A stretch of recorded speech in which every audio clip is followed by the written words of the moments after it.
Once she signs, we'll keep the business name. That's what I heard, through the door, just moments after Ethan slid a prenup across the table like it was a dinner menu. My name was spelled wrong. No one had even bothered to check. 2 weeks before our wedding, after months of designing their family's estate for free, they were gutting my business. On paper. They thought I'd signed to prove I wasn't after anything. But here's the part they didn't know. I keep everything. Every sketch, every timestamp, every clause. I smiled, closed the folder, and whispered, "I'll take some time to read it carefully." And that was the moment I stopped being the fiancé and started becoming their biggest liability. Let me tell you about second chances. They're tricky things, like trying to catch smoke with your bare hands. At 45, I thought I'd finally caught mine. But looking back, I should have known better. You know what success looks like when you've rebuilt from scratch? It's a tiny apartment studio that smells like fresh coffee and dried ink, where fabric swatches pile up like miniature staircases on every surface. That's where you'd have found me most nights, hunched over my drafting pad while my laptop hummed away like a loyal friend. The coffee would always go cold. I'd forget about it somewhere between sketching custom, moldings, and triple-checking invoices. Have you ever noticed how trust changes after a divorce? Mine crystallized into something harder, more practical. I stopped believing in promises and started believing in paper trails. Every invoice, every contract, every receipt became a tiny fortress I was building around myself. Sure, it wasn't romantic, but romance hadn't paid the bills when my first marriage imploded. Then Ethan walked into my life. I still remember the day he commissioned me to redesign his office. He leaned against my desk, looking at my sketches with genuine interest, and said something that made my carefully constructed walls wobble. "I love how you've built this yourself. That kind of independence. It's rare." God, I wanted to believe him, and for a while I did, until I met his mother, Sylvia.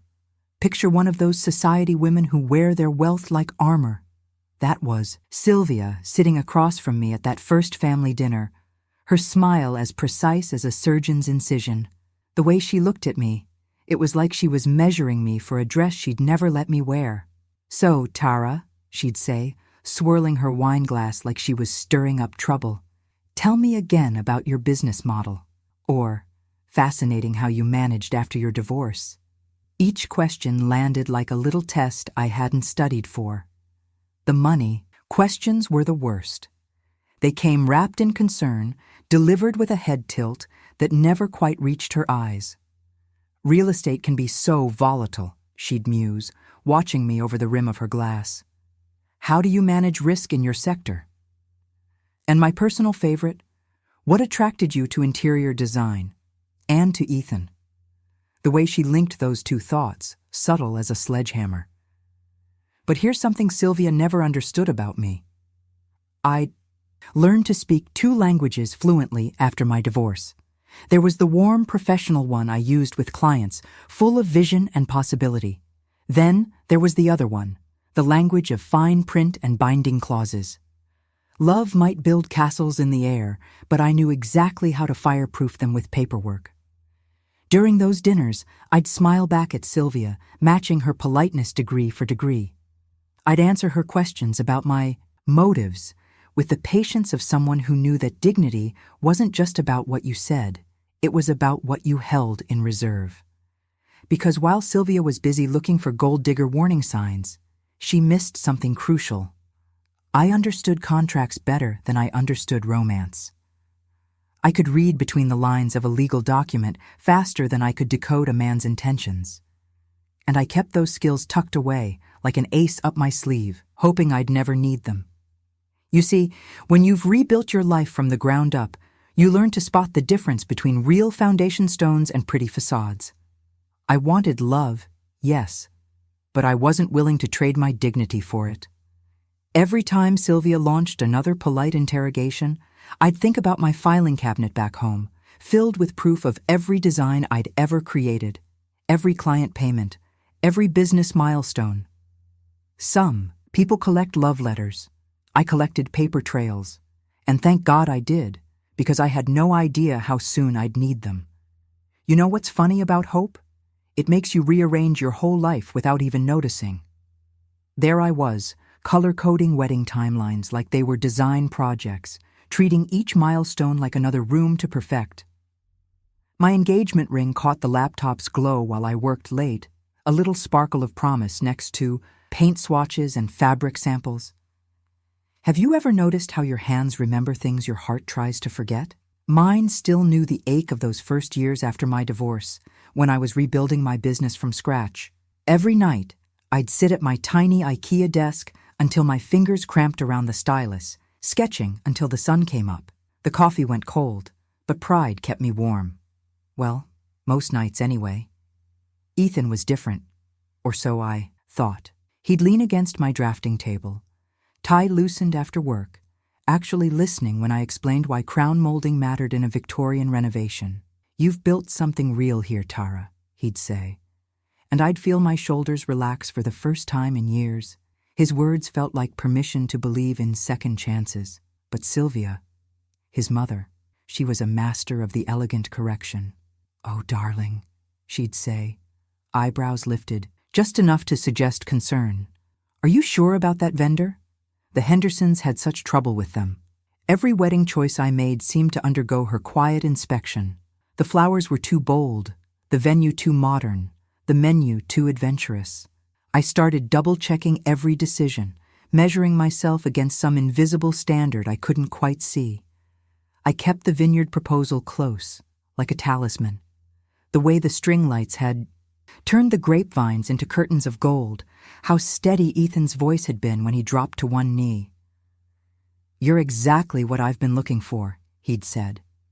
Sylvia stood in the shadows, watching, but I was too happy to care. That night felt like a door closing on loneliness. Maybe that's why I threw myself into designing their family property for free. 3 months of concepts, revisions, and late-night inspirations, all gifted, because that's what family does, right? I wanted to prove I wasn't just marrying into their world. I was adding value to it. Every carefully chosen paint color and custom furniture piece was my way of saying, I belong here.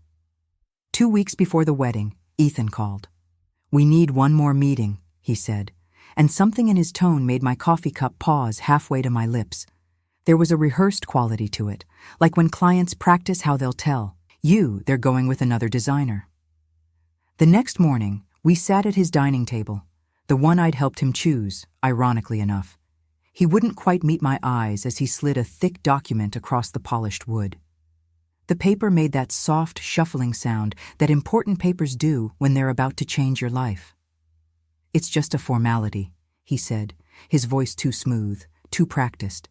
"The family lawyers insist, you understand."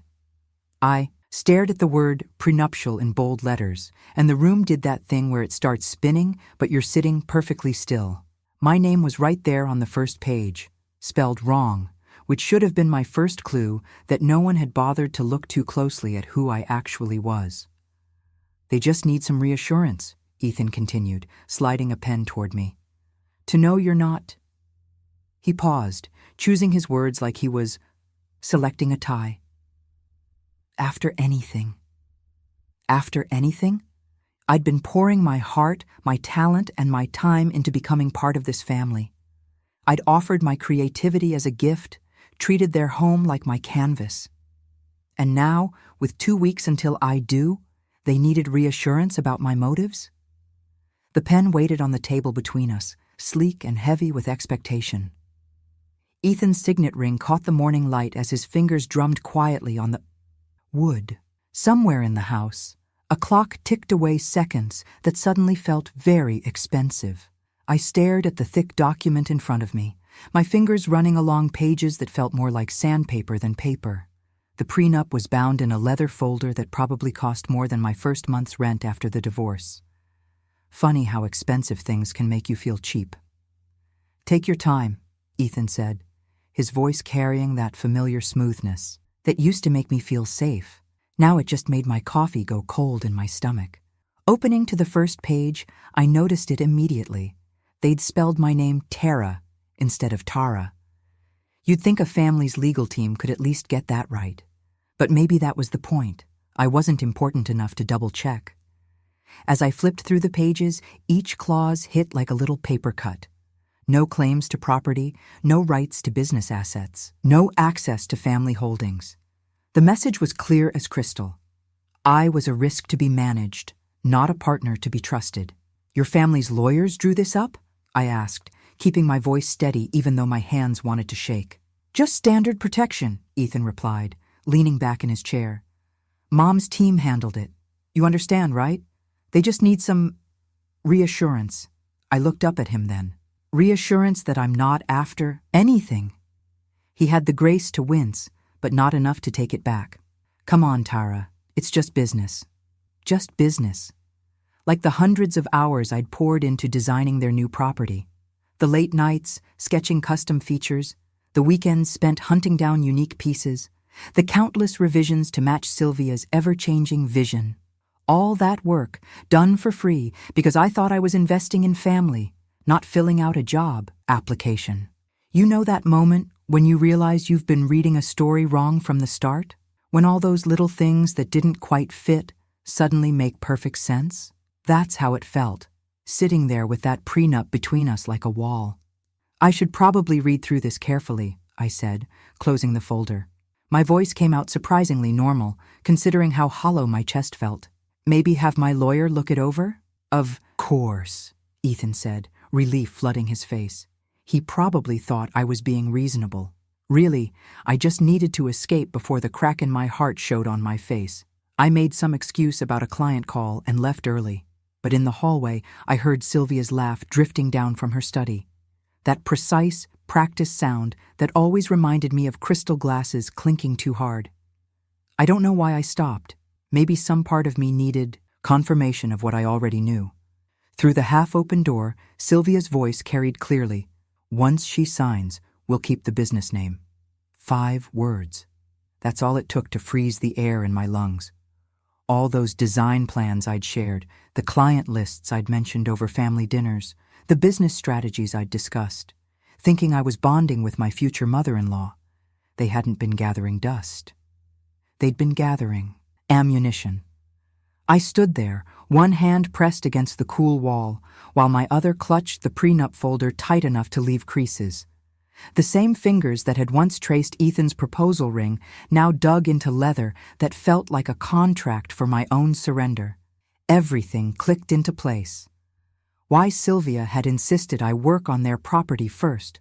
Why she'd wanted to see all my design concepts. Why she kept asking about my business structure. They weren't vetting me as a bride. They were casing me as a target. I went back to that dining table like I was walking through molasses, every step measured and careful. My smile felt painted on, metallic and stiff, but I'd learned long ago how to wear masks when needed. I'd like some time to read this carefully, I said, tapping the prenup with one manicured nail. You understand, don't you? You know that moment when you see someone relax and it breaks your heart? That's what happened when Ethan's shoulders dropped. Of course, he said like he'd been holding his breath. Take all the time you need. The relief in his voice felt like sandpaper against my skin. I remember walking home that night, clutching that prenup like it was radioactive. The streetlights cast long shadows, and every one of them seemed to whisper Sylvia's words. Once she signs, we'll keep the business name. My business, my life's work. The thing I'd built from nothing when my first marriage left me with more determination than dollars. Ever lie awake counting ceiling cracks instead of sheep? I did that night, mapping out every line in the stucco while Sylvia's voice played on repeat in my head. The contempt in those prenup clauses might as well have been written in neon. They didn't just want to protect Ethan's assets, they wanted to strip me of mine. You want to know the worst part? I could have screamed, could have thrown that prenup in Ethan's face and told him exactly what his mother was planning. But that's what they expected, wasn't it? The gold digger showing her true colors, proving Sylvia right all along. No, I needed something else, something smarter. So I chose a different path: cooperation, compliance, The kind that looks like surrender, but feels like loading a gun. The change in Ethan hit me the next morning like a cold shower. Remember how he used to bring me coffee in bed, asking about my dreams? Well, that man vanished overnight. In his place stood this efficiency expert, all business and sharp edges. "The florist needs final numbers by 3, he said, barely looking up from his phone. "And Mother thinks we should reconsider the seating arrangement for table 6. I watched him across our kitchen, counter, the same counter where we used to make Sunday pancakes, and felt something inside me shrivel up and die. Love doesn't evaporate, they say, but trust me, it can. I saw it happen in real time, like watching ice melt in the sun. That's when I knew I needed help. Not the kind you get from wedding planners or therapists, but the strategic kind. The kind that comes from someone who knows where all the bodies are buried, financially speaking. Lena had been Ethan's family accountant for years before striking out on her own. She'd seen the inside of their books, knew their patterns. More importantly, she'd left their employ on her own terms, something that made a lot more sense to me now. My hands shook as I pulled up her number. It was barely 11 in the morning, but this couldn't wait. Each ring felt like an eternity, and I found myself holding my breath, praying she'd pick up. I stood there in my home office, surrounded by the life I'd built, fabric swatches and design plans, client files and project boards, and realized everything I'd worked for was hanging by a thread. One signature on that prenup, and it could all disappear into the Whitaker family empire. Just then, Lena's familiar rasp came through the phone. "Tara, is everything okay?" I sat across from Lena in her modest office, the kind where success whispers instead of shouts. You know the type. Filing cabinets that have seen 3 decades of secrets, and a desk that's witnessed more confessions than a church. My hands wouldn't stop fidgeting with my engagement ring, twisting it like I could somehow rewrite what it meant. "They want me to sign a prenup," I said, my voice cracking on the last word. Funny how 2 syllables could hold so much hurt.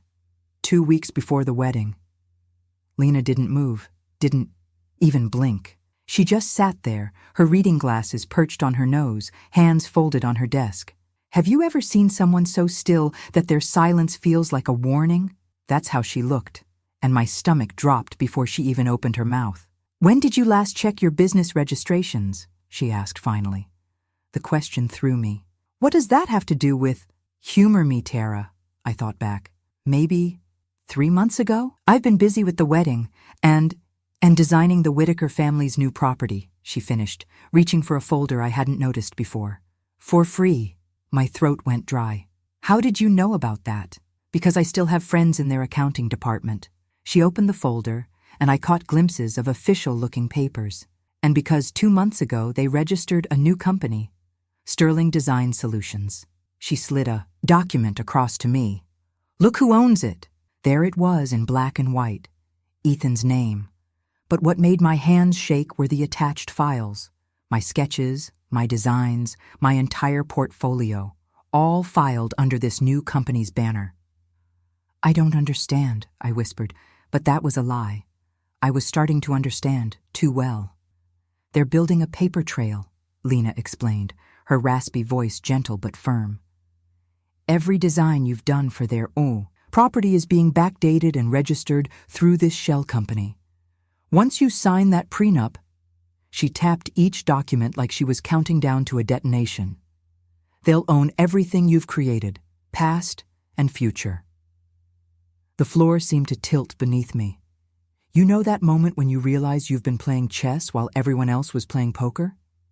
That's where I was, watching my whole life's work dissolve into someone else's asset column.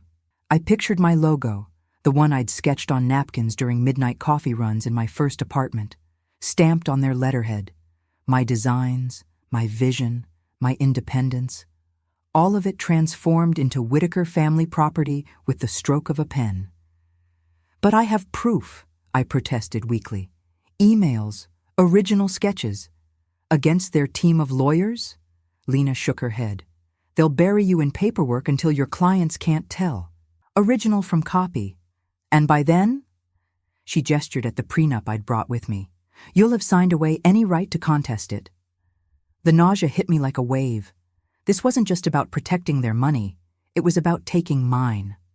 My business wasn't just income. It was freedom. It was rent payments and grocery bills and the promise I'd made to myself after my divorce. Never again would I let someone else hold my future in their hands. Lena slid the folder toward me, and the sound of paper on wood felt like a clock ticking. "Sylvia's not waiting for the wedding," she said quietly. "This is already in motion. The only question is what you're going to do about it." I stared at the documents, at Ethan's signature claiming ownership of my life's work.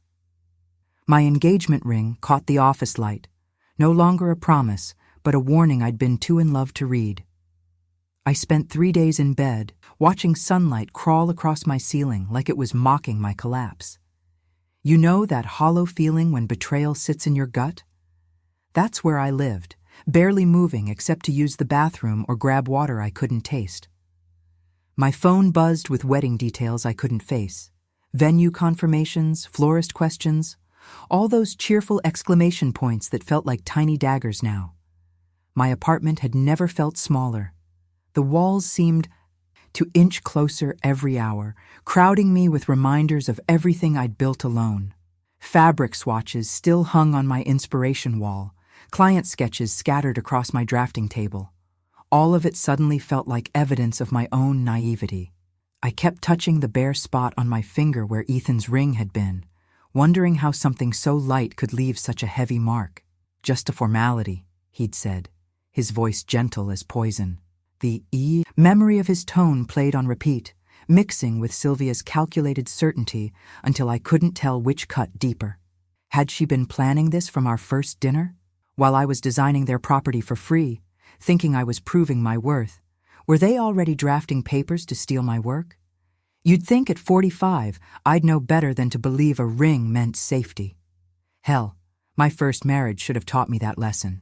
But here I was, curled up in my bed like some rookie who'd never seen the ugly side of love before.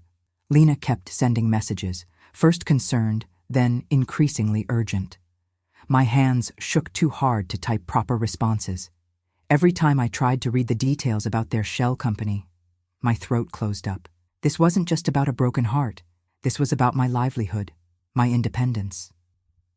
Do you know what it's like to realize someone's trying to erase not just your love story, but your whole professional identity? The rent doesn't care about heartbreak. Neither do client deadlines or supplier contracts. Every hour I spent paralyzed was another hour they had to solidify their plan. But I couldn't seem to make myself move. The shame of being so thoroughly fooled kept me pinned to my mattress like a butterfly in a collection. On that third night, when the shadows were long and my resolve was paper thin, I heard my door buzzer. Lena stood there, clutching that damned folder, her face set in lines that meant business. She pushed past me without waiting for an invitation, classic Lena style. 3 days is enough, she said, her voice hitting me like gravel against glass. She dropped the folder on my nightstand and yanked open my curtains. "You've got 2 choices here, Tara. You can drown in this mess they made, or you can decorate the lifeboat."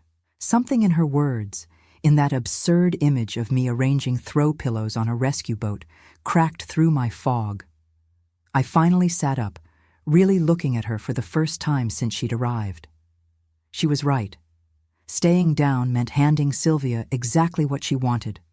My business, my designs, my future, gift-wrapped in my own resignation. I wiped my face with shaking hands and reached for the folder. "How fast do you think a lifeboat can outrun a storm?" I asked, trying to smile, even though it felt wrong on my face. Lena's mouth curved up at one corner. "Depends on who's steering."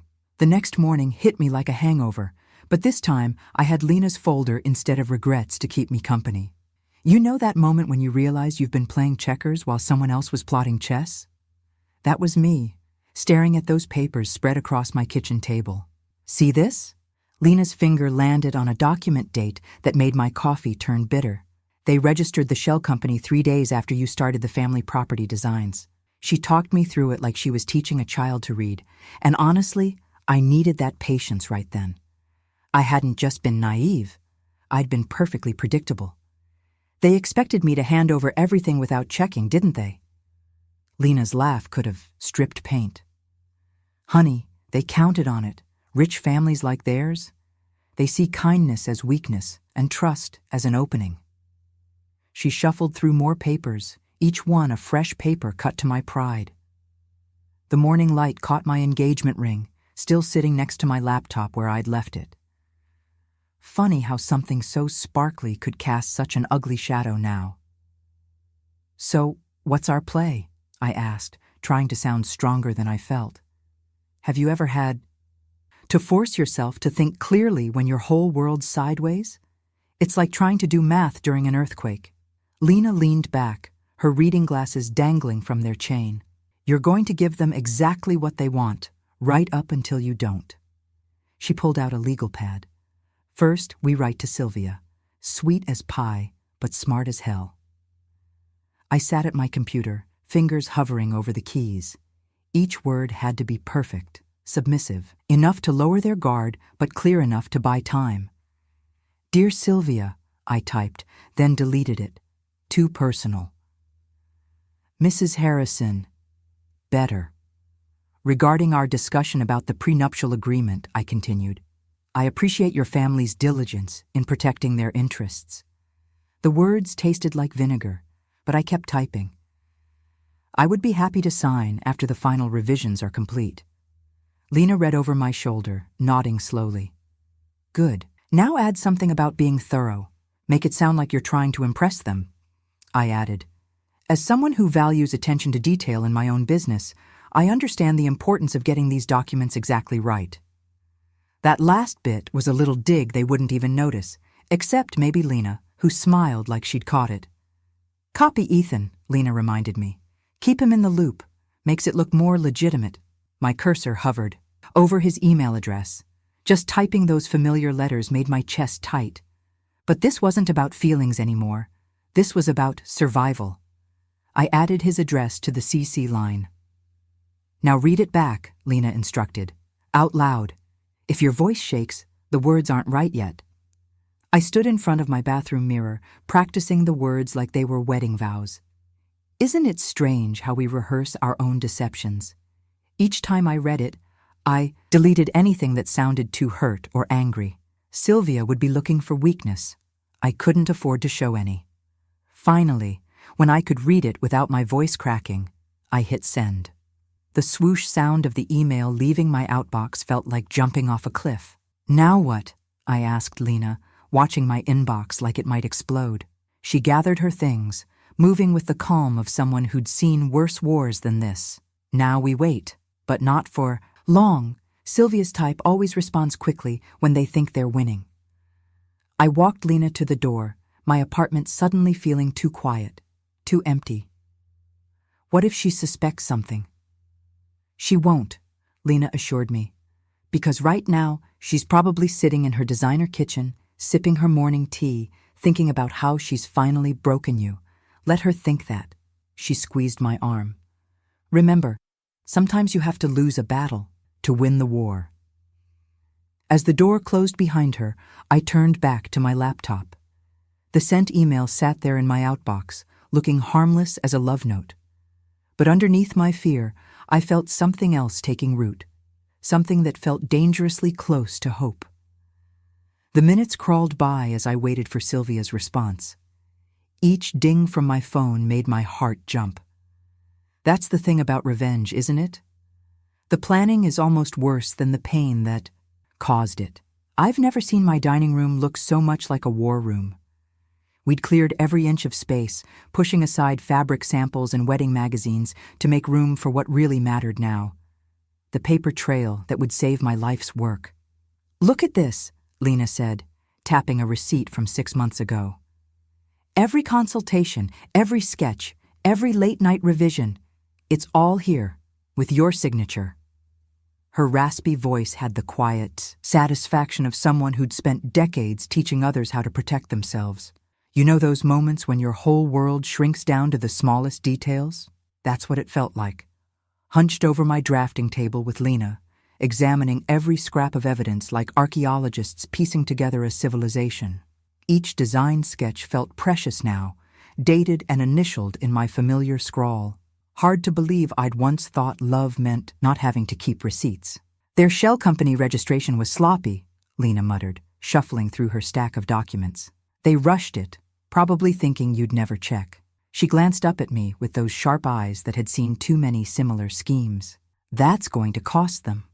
I worked through the trademark paperwork with trembling fingers, securing my logo, the one I'd sketched on a napkin years ago when I first dreamed of having my own firm. Remember those dreams? The ones that keep you warm when everything else goes cold? That's what my business was to me. Now for the real work, Lena said, pulling out a fresh copy of the prenup. We spent hours crafting the new clause, burying it in language so dense it could put a lawyer to sleep. The trick was making it look innocent while setting the perfect trap. Read it again, I said, pacing between the windows. The afternoon light was fading, and my coffee had gone cold for the third time that day. Lena cleared her throat. In the event of marriage, all intellectual property related to design services provided by the first party shall be considered joint assets under the existing corporate structure. She looked up. It's perfect. They'll think it's just standard boilerplate about shared marital assets. But it actually means, if they go through with the wedding, your designs become legally tied to Ethan's company, as your property, not theirs. They can't touch them without exposing the shell company fraud. I sank into my chair, running my fingers over the fresh ink. Will they notice? People like Sylvia? Lena shook her head. They're too busy looking for obvious threats to spot a careful trap. Just remember, when you present it, you're grateful, relieved, eager to please. We rehearsed my delivery until my voice stopped shaking. Thank you so much for letting me review it carefully, I practiced, channeling the docile future daughter-in-law they thought they'd cornered. I just wanted to make sure I understood everything. Lena checked her watch and started gathering the papers. 7 days, she said quietly. The wedding's in 7 days. Think you can keep up the act that long? I looked around my apartment, at the wedding invitation proofs, the seating charts, all the trappings of what I'd thought would be my happy ending. Now each one felt like a prop in a play where I'd finally learned my real role. 7 days, I repeated, sliding the revised prenup into a pristine folder. Plenty of time for them to hang themselves with their own rope. My hands were steady now as I labeled the folder with today's date. Inside, that hidden clause waited like a landmine under fresh snow. I thought about Sylvia's measuring smile, about Ethan's rehearsed speech, about all those nights I'd worked for free believing I was earning their trust. You should get some rest, Lena said, patting my shoulder. Tomorrow we file the trademark paperwork first thing. I nodded, but we both knew sleep wouldn't come easily. The prenup sat on my desk, innocent as a snake in the garden. 7 days until the wedding. 7 days until they'd learn what it really meant to underestimate me. Each morning that week felt like walking through fog. You ever notice how time stretches weird when you're counting down to something? 7 days can feel like 7 years or 7 minutes, depending on which side of dread you're standing on.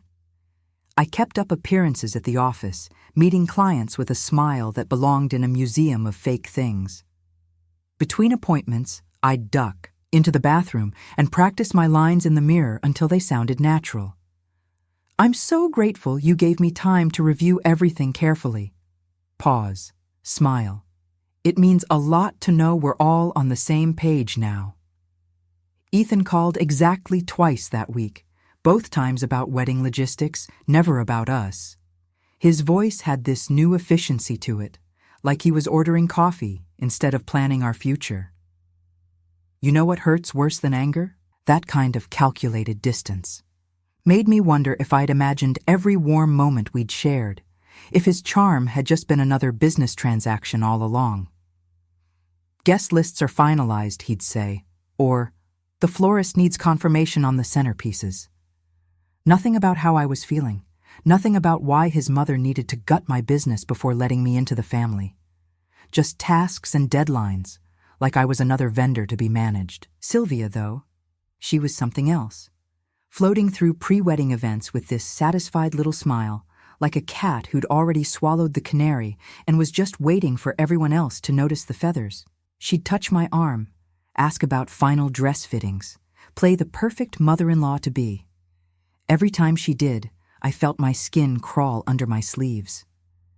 "Everything's coming together so beautifully," she'd say. And I'd hear what she really meant. Everything's falling apart exactly as planned. The revised prenup sat in my desk drawer all week, each page triple-checked until I could recite the clause numbers in my sleep. Lena had me initial everything twice, dating each signature like building a paper trail of breadcrumbs. "Remember," she'd say, "they're expecting you to just give up.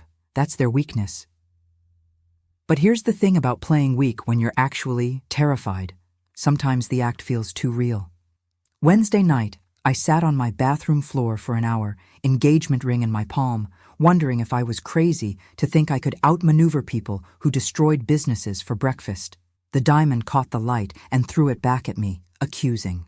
3 years of rebuilding after my divorce, countless late nights, every client relationship I'd carefully nurtured. All of it balanced on this one folder of papers. Lena found me there, still in my work clothes, mascara creating roadmaps down my cheeks. "Get up," she said, not unkindly. "We're going to walk through it again." Step by step, she laid it out. The trademark filings, the ownership documentation, the carefully worded clause that would turn their prenup into a boomerang. "You don't need to shout to be heard," she reminded me. "You just need to be right on paper." The night of the rehearsal dinner arrived like a thundercloud. I stood in front of my mirror, smoothing down the silk dress I'd chosen weeks ago when I still believed in happy endings.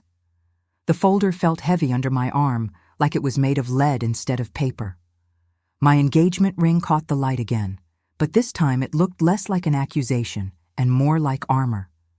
The restaurant door opened onto a scene that felt like it belonged in someone else's life. Flowers everywhere, crystal glasses catching the light, Sylvia holding court at the head table. Ethan stood with his groomsmen, laughing at something I couldn't hear. Every smile in the room suddenly looked sharp enough to draw blood. I clutched the folder closer, feeling my heart hammer against my ribs. The matron asked for my name, and for a moment, I almost gave him the misspelled version from their original prenup. Instead, I straightened my spine and said it clearly, the way I'd been practicing all week. Tara Whitaker, because that's who I was, before Ethan, before Sylvia, before this whole beautiful trap disguised as a wedding. And that's who I'd still be, no matter what happened next. The rehearsal dinner buzzed around me like static I couldn't tune out. Everyone was dressed in their almost wedding best, crystal glasses catching the light from chandeliers that probably cost more than my first car. You know that feeling when you're carrying something that could change everything?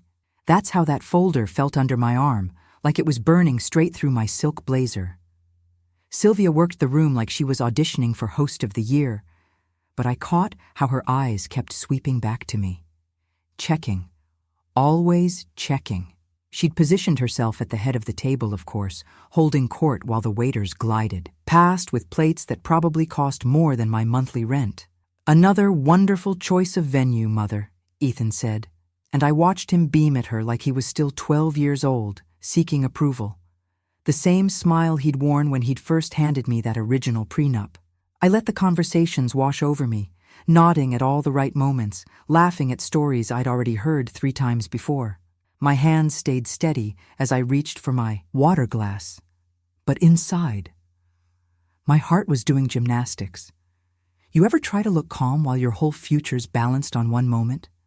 It's like trying to walk across ice in heels, one wrong move, and down you go. "Tara, darling," Sylvia called out during a lull between courses, "you've been so quiet tonight." Her voice carried that honey-sweet concern that always made my teeth ache. Perfect timing, actually. I reached for the folder, movements, careful, practiced. "Just thinking about loose ends," I said, pulling out the revised prenup. Speaking of which, Ethan's face shifted into that efficient mask I'd gotten used to lately. "Ah, yes," he said, like we were wrapping up a business meeting instead of planning our lives together. "The final version?" "All set," I replied, matching his tone. Just keeping everything clean, like your mother suggested." Sylvia's lips curved up at that, satisfaction gleaming in her eyes like she'd just won Olympic gold. I slid the document across the polished table surface, fighting the urge to snatch it back. The room felt warmer suddenly, and I could smell someone's too strong perfume mixing with the remains of the fish course. Ethan barely glanced at the pages as he flipped through them. Why would he? He'd already decided who I was the moment his mother whispered her suspicions in his ear. The fountain pen he pulled out, monogrammed because of course it was, scratched against the paper like nails on glass. Remember when you were a kid and you'd hold your breath going through tunnels? That's what watching him sign felt like. Each stroke of his pen was another second without air. "There we are," he said, pushing it back toward me with that same smug little smile he'd worn when he'd first presented the original.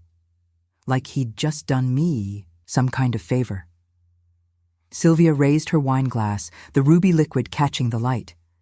"To taking care of details," she toasted, and several guests echoed her, probably not even knowing what they were celebrating. Her eyes locked with mine over the rim of her glass, triumph written all over her face.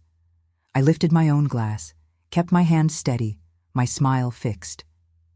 "To details," I echoed, and took the smallest sip possible. I needed a clear head for tomorrow morning. The rest of dinner passed in a blur of coffee and dessert plates, my focus narrowed to that signed document tucked safely back in its folder. My engagement ring caught the light every time I moved, and I wondered if anyone else could see how it felt heavier now, like it was weighted with everything unsaid. Ethan leaned over once, between the tiramisu and the goodbyes, and pressed a kiss to my cheek that felt about as warm as a business handshake. "See? That wasn't so difficult," he murmured, probably thinking he was being encouraging. I just smiled and touched his arm, the gesture as empty as his kiss. You know what's funny about traps? They work best when they look exactly like what the other person wants to see. The next morning hit different. You know that feeling when you're carrying something that could change everything? Yeah, that was me, driving to the law office with the signed prenup pressed against my chest like it might sprout wings and escape. My hands were steady on the wheel, but inside, my heart was doing a drum solo. The building looked exactly like you'd expect, all glass and steel, reaching up into a cloudless sky that didn't care about the drama unfolding below. I dressed carefully that morning, choosing my most professional outfit, the one that made me feel like I belonged in places, where decisions got carved in stone. Ever walked into a room knowing you're about to flip someone's world upside down?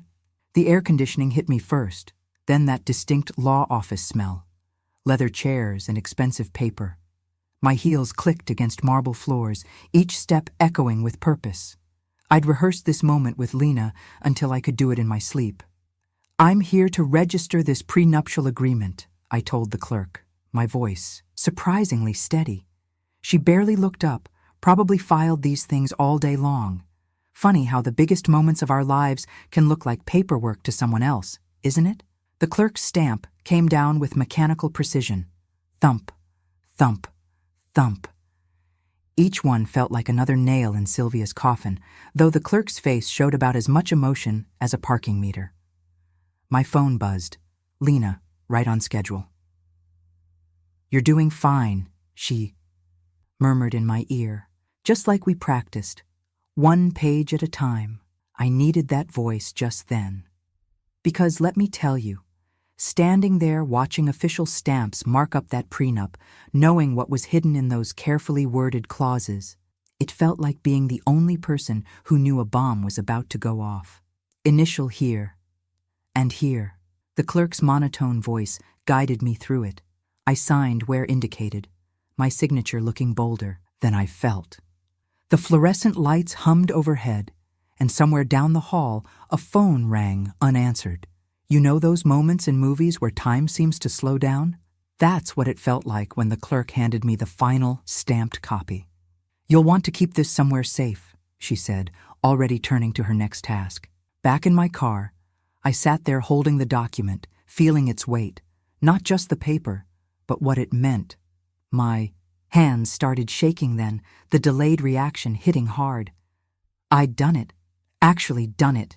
The The trap was set, and Sylvia had no idea she'd handed me the key to her own undoing. Lena's voice came through my phone again. "Take a deep breath. You're almost there." My apartment felt like a bunker when I got back, my laptop screen glowing like a countdown timer. I attached the scanned proof to an email addressed to Sylvia, each word chosen with surgical precision. Professional, courteous, final. The cursor hovered over the send button. One click. That's all it would take to start an avalanche that would bury Sylvia's plans and expose their scheme for what it was. My finger trembled above the mouse. "Your designs, your proof, your future," I whispered to myself, remembering all those nights I'd worked until my hands cramped, building something that was mine. Something they thought they could just take. The phone on my desk lit up. Lena again. "It's time," she said simply. My coffee had gone cold, untouched since morning. Outside, traffic moved in its usual rhythm, oblivious to the fact that in this small apartment, a woman was about to light a fuse that would blow up in Sylvia's perfectly arranged world. I stared at that send button, knowing the next moment would either be my vindication or my undoing. The proof was right. There in the attachment, every page stamped, every I dotted, every T crossed. Legal, binding, irreversible. My cursor blinked over the send button like a heartbeat. I hit send on that email to Sylvia and spent the next hour pacing my apartment, jumping at every ping from my phone. You know that feeling when you've lit a fuse but don't know exactly how big the explosion will be? That was me, wearing a path in my carpet. The first tremor hit, 2 days later. Lena called while I was matching fabric swatches for a client's living room redesign. Her voice had that controlled excitement that made me grip my phone tighter. "It's starting," she said. "3 major investors just pulled out of Ethan's development project. They're saying something about unclear intellectual property rights and potential liability concerns." My hands started shaking so bad I had to put down my coffee. "How did they find out so fast?" "Someone must have done their due diligence after the prenup registration. That clause we inserted? It's like dropping dye in water, shows up everywhere once it starts spreading. Have you ever watched dominoes fall in slow motion? That's what the next few days felt like. Every morning brought new whispers about Ethan's empire being compromised or tainted by fraud. The family name that had opened so many doors was suddenly setting off alarm bells. I kept working on my projects, trying to focus on color schemes and furniture placement, but my mind kept drifting to my phone. Each time it buzzed, my stomach would clench. Would this be the call where Ethan figured it all out? Lena kept me updated, feeding me bits of intel from her old contacts in their accounting department. "Sylvia's losing it," she told me 4 days after the email. "She's been making calls all morning, trying to contain the damage. Her voice gets higher with each one. You can hear her through the walls." I remembered that measuring smile of hers at our first dinner and felt a flicker of satisfaction. What about Ethan? His inheritance is basically imploding. The board's questioning everything now. Nobody wants to touch anything with his name on it until they sort out this ownership mess. The irony wasn't lost on me. They'd tried to steal my business's identity, and now their own reputation was crumbling. I hadn't planned for quite this much fallout, but karma has its own math. 5 days in, I was reviewing blueprints when Lena texted, "S called 3 lawyers in the last hour. She sounds desperate. Better lay low." That night I barely slept. Every car that drove past my building sounded like it might be stopping. Every shadow looked like someone coming to confront me. You'd think getting what you wanted would feel better, wouldn't you? But success tastes different when you're waiting for the other shoe to drop. I kept checking the calendar, the wedding date circled in red like a target. The invitations were still out there, floating around in people's homes like little time bombs of embarrassment. Part of me wanted to call it off myself, just to get ahead of the inevitable. But I knew I had to let this play out exactly as we'd planned. Lena came over on day 6, carrying takeout and fresh intel. "The family's shell company is hemorrhaging partners," she said, passing me a container of pad thai. Nobody wants to risk being associated with disputed designs. Your trademark filing was like drawing a map to their scheme. Has Ethan said anything? I asked, poking at my noodles. He's been locked in meetings all day. The family's trying to distance themselves from the whole mess, but she gave me a grim smile. It's hard to wash your hands when the water's dyed red. I put down my fork, suddenly not hungry. What if he figures it out before? Then he figures it out, Lena cut in. The paperwork's filed. The damage is done. All they can do now is try to stop the bleeding. That's the thing about revenge served cold. You have to watch it thaw. Each hour brought new cracks in their carefully built facade.